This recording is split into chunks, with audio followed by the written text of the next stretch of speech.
minutes past the hour. Liftoff on Apollo 11. The triumphant voyage of Apollo 11 brought man onto the moon and fulfilled a promise made by a young president 8 years earlier. I believe that this nation should commit itself to achieving the goal before this decade is out of landing a man on the moon and returning him safely to the Earth. No single space project in this period will be more impressive to mankind or more important for the long-range exploration of space, and none will be so difficult or expensive to accomplish. Kennedy's dream became a reality when Neil Armstrong stepped down onto the moon on July the 20th, 1969. One small step for man, one giant leap for mankind. That small step came at a huge cost. The Americans and Russians both spent millions in their fiercely contested race to the moon.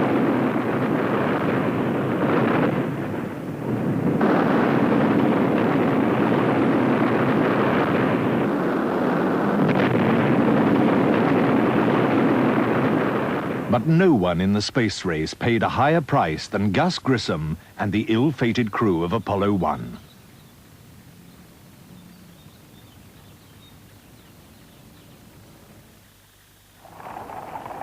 The futility of these deaths was that they didn't even happen in space.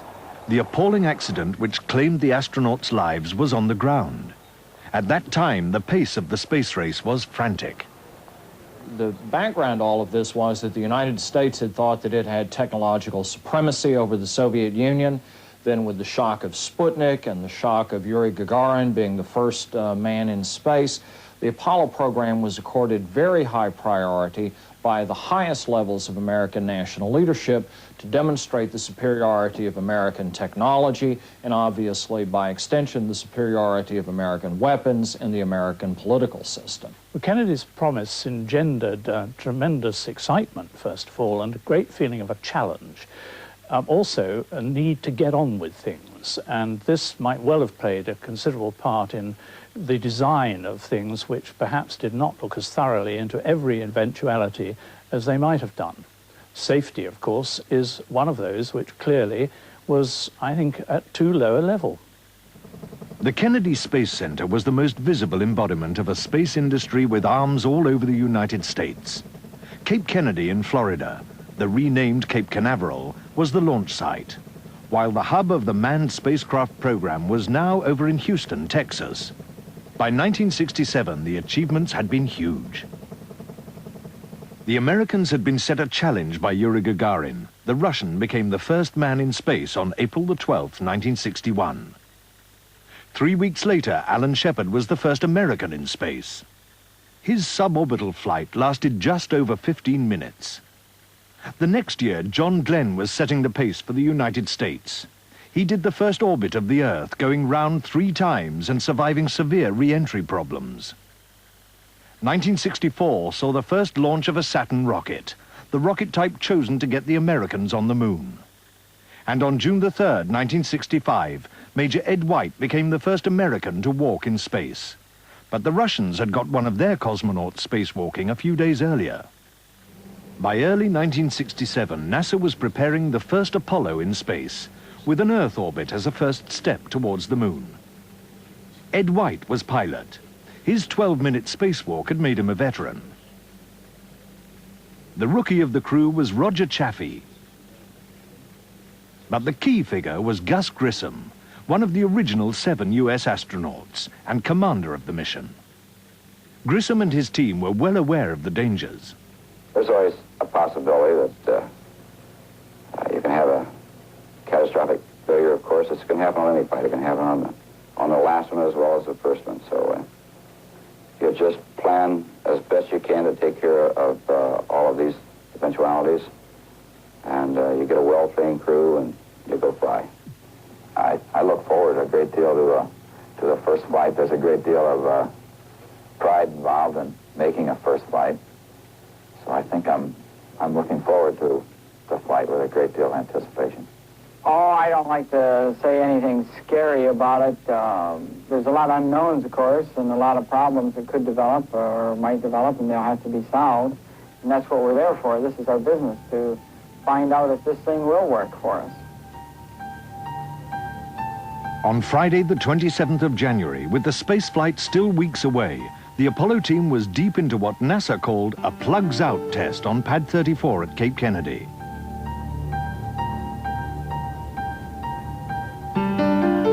It was a routine systems test, but it hadn't gone particularly well. This has basically been a check to see whether the communication systems, the life support systems were ready to go. They were doing a simulated countdown. They've been on the pad for a while, and they were having a lot of difficulty with the communication system. There was a lot of interference in the line, and they were having a hard time talking to the control room. Such a hard time, in fact, that the perfectionist, Grissom, was getting irritated, to his crew's amused approval.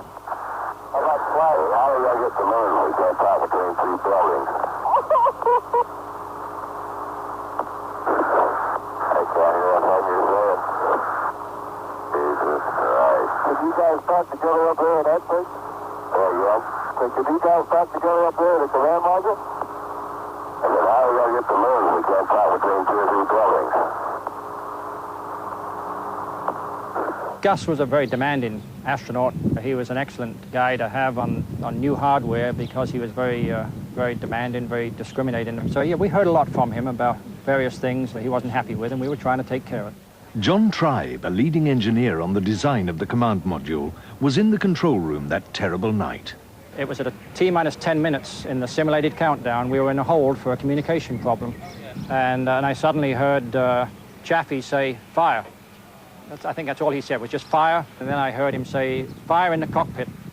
And right after that, he said something to the effect like, "Get us out of here, we're burning up." And then there was a scream, and then there was silence.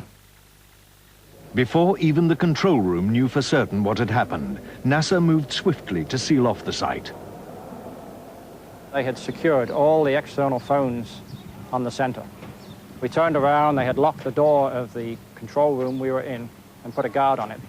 They came in, confiscated every piece of paper, every book we had, and we sat there and waited, not knowing what had happened. Those on the ground were helpless. The 3 astronauts were apparently trapped in a tiny fireball 200 feet above ground level. All we could hear in the control room was garbled comments from the pad leader out there. They were really struggling. There was a team, about 3 guys going back and forth trying to get the hatch off. The hatch was very hot. And it was probably, I would guess, maybe 10 to 15 minutes before they got the hatch off. And the inside of the command module was full of heavy smoke, black carbon smoke, and they had to wait for that to clear out. Finally, the pad leader knew he had to make a response to us and said, and he didn't want to come on the net and say anything that would be picked up by anybody as reflecting what it really was. He said, "I can't describe the scene in here." And we knew then that it was very bad. Sam Phillips, an Air Force general who was in charge of the Apollo program office, broke the news to the outside world. The observers report that there was what I would call a flash fire, which originated inside the cabin. This flash fire penetrated the spacecraft, apparently, and was observed to essentially surround the spacecraft for an instant, and this is time that can be determined later, a matter of split second or very, very few seconds, as a flash of fire which surrounded the spacecraft exterior, but having originated in the interior. But the horrible truth could not be delayed for long. The 3 astronauts had perished. The only consolation was that it was mercifully swift. They had been asphyxiated. A review board, including an astronaut, was set up immediately. In the weeks ahead, it was to pore over every tiny detail of design of that spacecraft, knowing that the future of the whole space program was in jeopardy. In Washington, the knives were out for Apollo.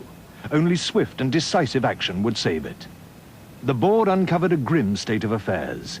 It even started with the simulators on which the astronauts trained. There were too many differences between the simulator and the actual spacecraft. Grissom had not been pleased. Gus Grissom made a big thing about the simulators not being accurate simulations of the spacecraft. In fact, he even took a lemon from a tree in his garden and hung it over one of the simulators to indicate what he thought about it. But this is indicative of the rate at which things were going. If the capsule had been finished and then you could have designed the simulator, there would have been no problem. But because everything was moving along fast in parallel, it was impossible really to keep the simulator up to date with the capsule. The spacecraft was but the tip of a huge structure. It was built by the California company North American Aviation, and there were two crucial parts. The service module held the oxygen store, propellant tanks, and everything else needed to power the spacecraft once the booster rockets below had been ejected. The astronauts lived in the tiny command module at the top, nearly 200 feet up. It was a brutally confined space with the controls just feet away. The junior astronaut, in this case Chaffee, would sit on the right, the pilot, Ed White, in the middle, and the commander, on the fatal day, Grissom, on the left. The fire had started somewhere at Grissom's feet, spread in front of him, and soon flashed right across. But confirming that was just the start of a long process of self-examination by NASA. The astronauts had not been the only people worried about the spacecraft. There had been delays and failures. One quality inspector had called it sloppy and unsafe. North American had been told to clean up the flammable material. They were a controversial choice for building the spacecraft in the first place. One NASA report had recommended another company. The Apollo 1 capsule was constantly being updated, things were being changed, additional bits were being added in or taken out. And the paperwork wasn't being kept up to date to reflect this. So that after the fire, when the investigation was carried out, they discovered that North American Aviation, the manufacturers of the capsule, couldn't actually give an accurate account of what had actually been in there on the day of the fire. The investigators pulled spacecraft 012 apart. They found that the wiring installation had been a mess, but they never discovered the cause of the original spark. Probably there had been a short circuit where a door scratched against some wires. But that was just the start. Why had the fire spread so swiftly? And why had the astronauts not been able to get out?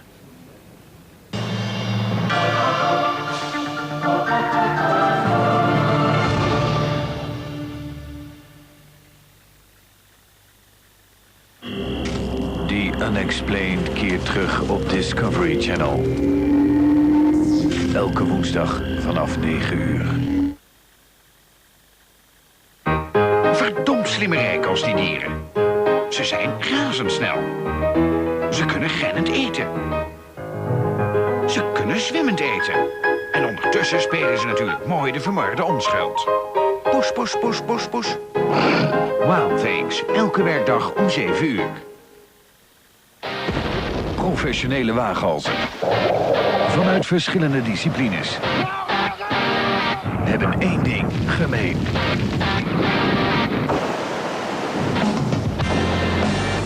Een optreden in het nachtblok van Discovery Channel. Vannacht vanaf middernacht.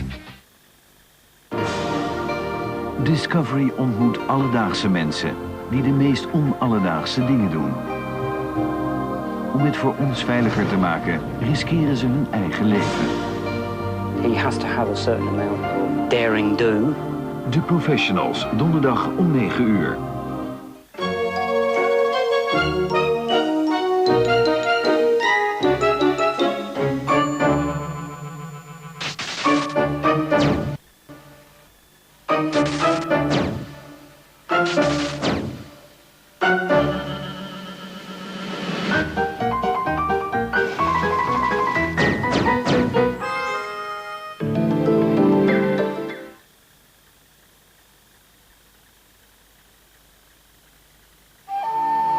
Waar tref je een indrukwekkend landschap van beeld en geluid? Een wereld waar verleden en toekomst samenkomen. Een universum waar zich dagelijks nieuwe dimensies openen. Een levende wereld. Waar anders dan op Discovery, elke werkdag om 9 uur. Discovery presenteert Extreme Machines. Zondes die het ravijn van de oceaan induiken, ruim 10 kilometer onder water. Treinen die met enorme snelheden de continenten doorkruisen. en ons besef van plaats en tijd blijvend veranderen.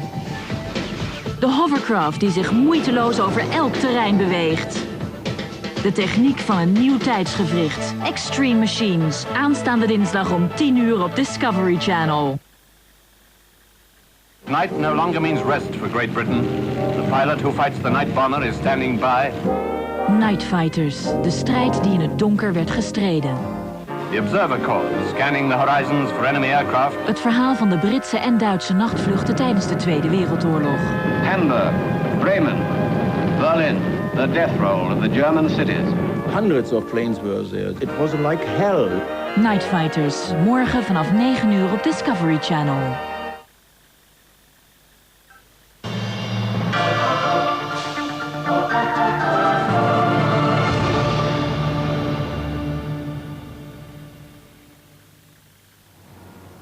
The devastating speed at which the fire spread inside the spacecraft highlighted a key feature of the spacecraft's design, the pure oxygen atmosphere.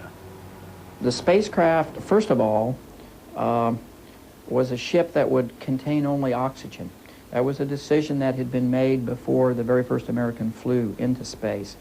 And I think, interestingly, it was the assumption of engineers here that the Russians were doing the same thing. We now know that the Russians flew cosmonauts in what we call a two-gas atmosphere. They just sealed cosmonauts in a spacecraft that was filled with normal air and sent it up. In our own case, we put astronauts just in a pure oxygen environment, which meant we only had to carry oxygen aboard, much easier to engineer. But this reasoning did not mean pure oxygen was best for tests on the ground as well. One of the things that really you can point a finger at as unnecessary in that tragedy was the use of oxygen. Now, up in space, that's one thing, it's your lifeblood. But down on the ground, it's unnecessary. It was part of the rehearsal that you could have done without, because you could have breathed a mixture of oxygen and nitrogen as we do on Earth, and at far less pressure. It was the presence of that oxygen that caused it to become a flash fire. Literally, it was like pouring petrol on a bonfire. The pressure inside the Apollo module was at about 18 pounds per square inch of pure oxygen. That's 3 pounds more than the atmospheric pressure of normal air outside. 18 pounds per square inch of pure oxygen is very, very dangerous atmosphere to be in. If one were to light a match, it would just flash burn instantly, not a nice little flame. It would consume itself like that. Things that you think would not normally be flammable, like the insulation on wires, typically is not. Burn very easily. And in some cases, if metal is even shaved rather thin, if there are metal filings, metal will burn in an atmosphere like that. So there were many things inside that ship that were flammable because of the oxygen that normally you would not think of as flammable. There's a big difference between a fire in space and a fire on the ground. For a flame to propagate on the ground, it heats the air, the carbon dioxide gets carried away and new oxygen gets brought in, and so the fire can keep on burning. In space, there's no gravity, so there's no reason for the lighter products to rise. So in fact, the carbon dioxide stays around the flame and will actually put it out. Recent research in the United States has indicated that North Americans themselves didn't know about the pure oxygen atmosphere on the ground, and were appalled when they found out.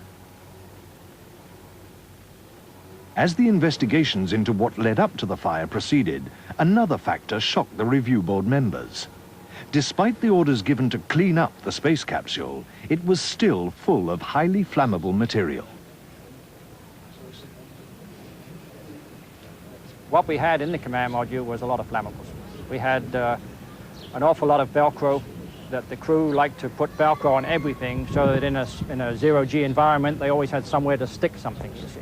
So there was Velcro all over the place. We had a netting, containment netting that went all around the base, around the open areas to stop things from floating, books and procedures from floating in back into the other areas. So all this netting was in there as well. The netting and the Velcro were flammable. The Apollo fire led to a highly critical reappraisal of another aspect of the spacecraft design, the opening hatch. The frenzied attempts of the spacemen to escape, some of it even recorded on a still unreleased tape, had chastened everyone connected with the program.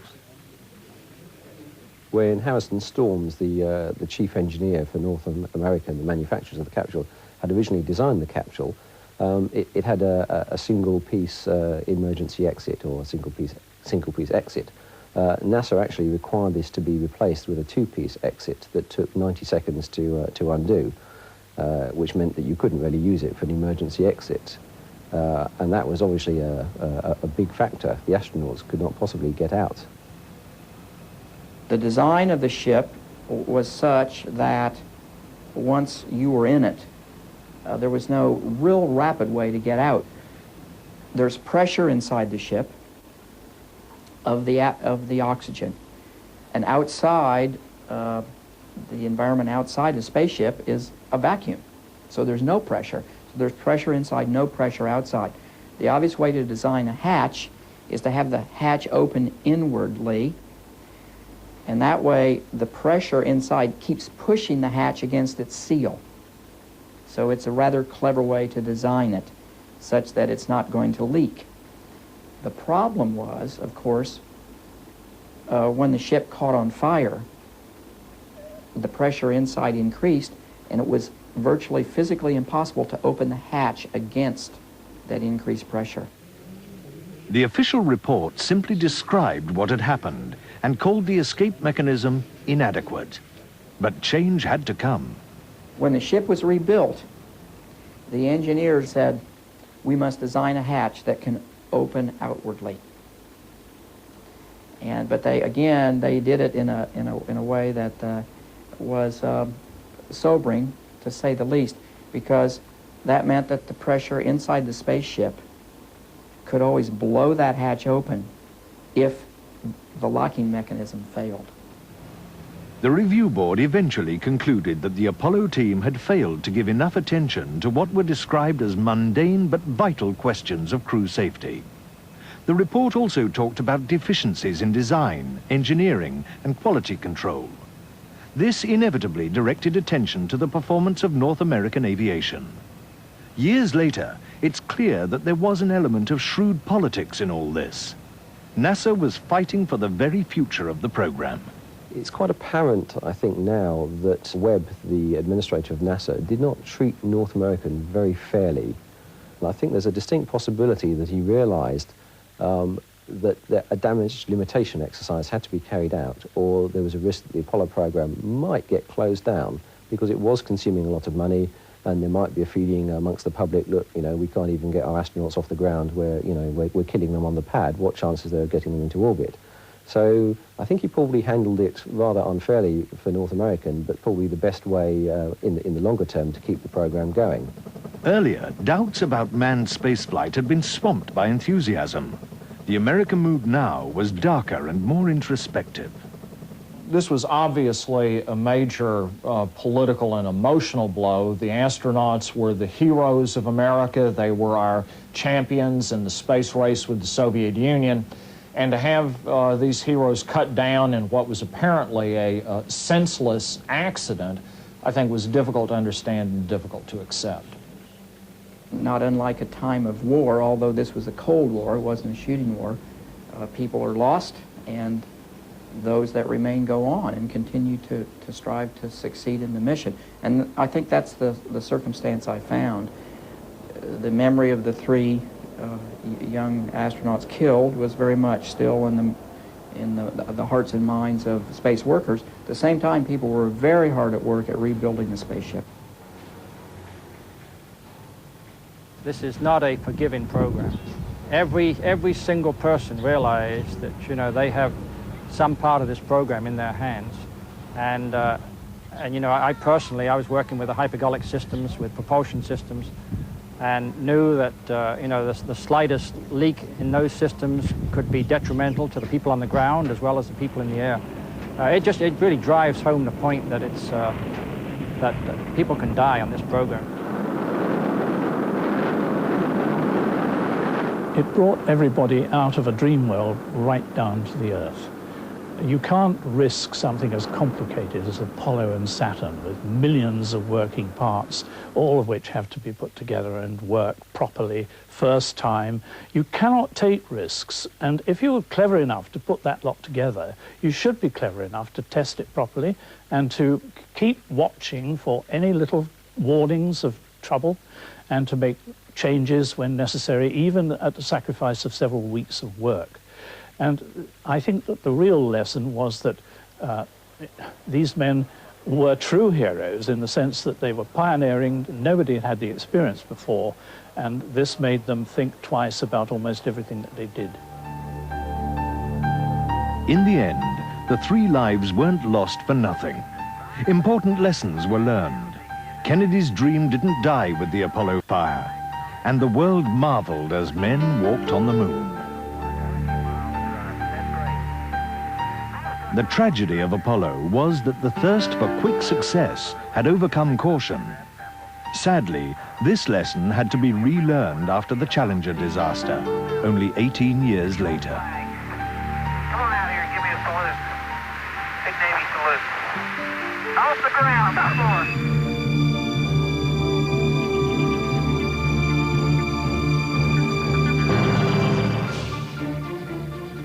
Na de onderbreking bekijkt Extreme Machines de verschillende toepassingen van de hovercraft. Van veerboot tot militaire machine.